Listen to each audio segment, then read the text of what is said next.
Soon after the end of World War II, the United States began researching and developing designs to create a more universal rifle to replace the M1 Garand and M1 carbine rifles. Many prototypes were presented, but the T-44 and AR-10 rifles caught the attention of the Pentagon. The AR-10 was developed in 1955 by Eugene Stoner, a former worker for Lockheed Martin, while the T-44 had been in the making for years by Springfield Armory. Though the AR-10 was not yet fully developed, so the T-44 was adopted as the military's M14 in 1957. Secretary of Defense Robert McNamara and other researchers within the Army asked Eugene Stoner to create a smaller version of the AR-10. The result was the AR-15, a smaller, lighter version of the AR-10 that fired a smaller round. This is Jack Nelson, a Gulf War veteran and 20th century rifle expert. Pros, it's extremely accurate at long range. It's very reliable. It's robust. The pros are, it's extremely lightweight. It's very ergonomic. I mean, it's extremely easy to handle. You got all the controls in the right place at the right time. Magazine, bolt release, safety. It's extremely handy. You can carry a lot of ammunition. From 1960 to 1963, the AR-15 was tested in South Vietnam, and the weapon started to gain support from Special Forces. After reports from the Comptroller of the Pentagon stating that the AR-15 was superior to the M14, Robert McNamara stopped M14 production in January 1963. In 1964, the AR-15 was adopted as the M16, the U.S. military's standard issue rifle. But were there any successes by replacing the M14 with the M16? What were the failures? And what were the consequences?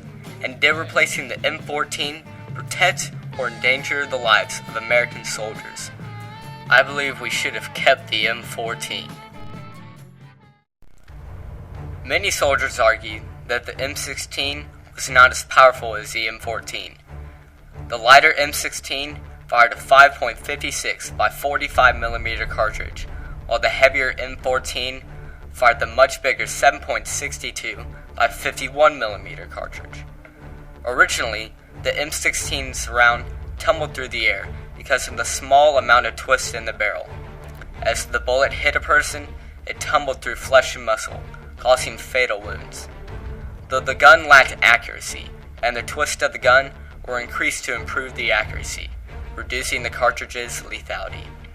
Also, the 7.62 bullet was longer and had more mass than the 5.56 bullet, giving the round far more kinetic energy and stopping power. This was the first failure by replacing the M14, a loss in stopping power. This is the 5.56mm round fired by the M16, and this is the 7.62mm round fired by the M14. If you look at them side by side, you can see the difference, but the way to really compare and contrast the rounds, I thought, was to set up a live fire demonstration, that way to show the true advantage that the M14 round had in stopping power.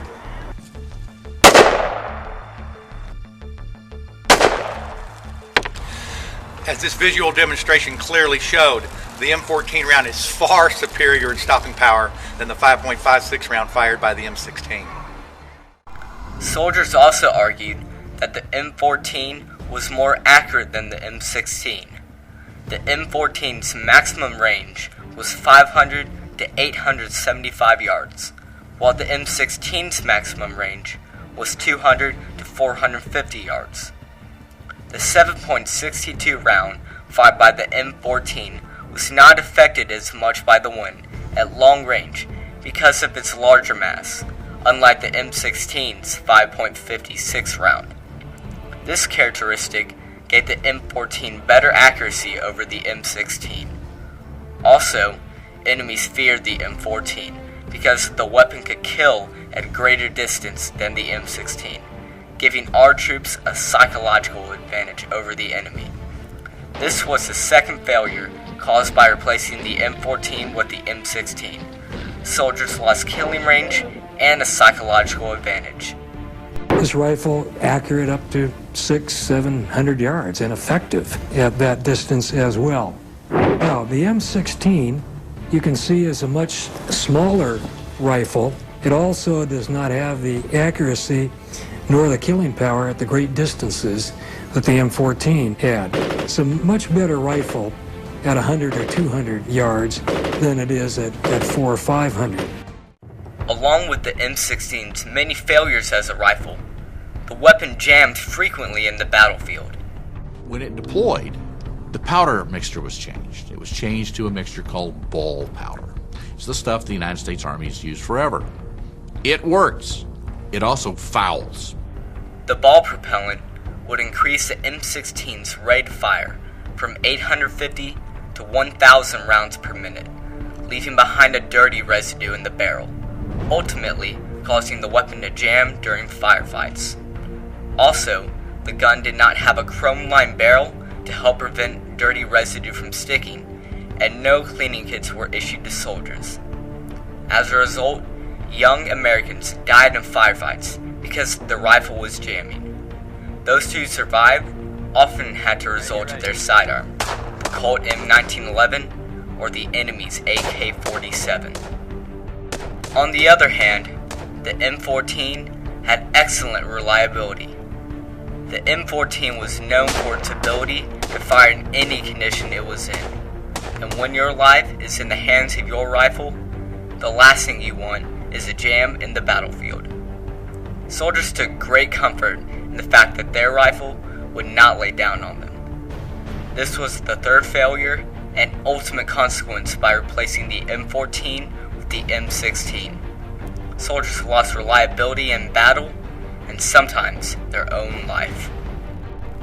Though eventually, the United States military addressed the problems faced by soldiers using the M16 in Vietnam.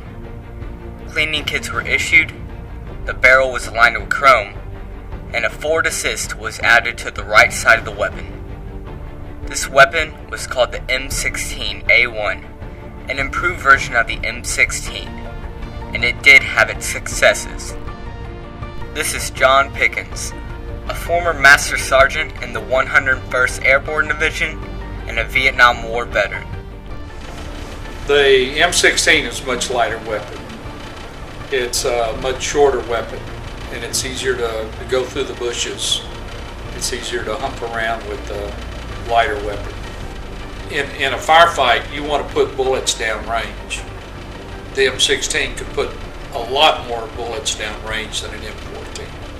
So that's one reason why a soldier would choose that weapon. Since its improvements, the M16 has become a very fine combat rifle, and it remains in service with the U.S. military today. However, I believe the weapon was rushed into production, and when introduced into Vietnam, the M16 simply was not ready for combat.